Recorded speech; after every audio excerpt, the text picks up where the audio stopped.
যাও।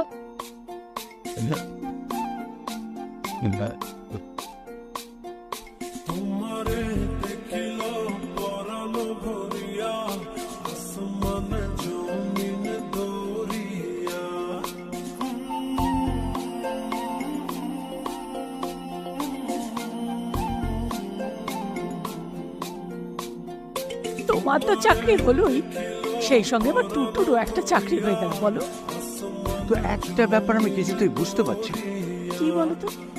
এই সামান্য কাজের জন্য আমাকে এত টাকা মাইনে দিচ্ছে কেন? আসলে কি জানো তো, আমি তোমায় বলেছিলাম না, ওরা তোমার সাহায্য চায়। আরে তুমি তোমার কাজ করবে, ওরা ওদের কাজ করবে। তাই হয়তো হবে। তাই আর আসবো। এসো এসো। হয়তো। এসো এসো এসো। স্যার, পোস্টারটা এসে গেছে, এসেছে? দেখুন তো স্যার দেখি। কেমন হলো।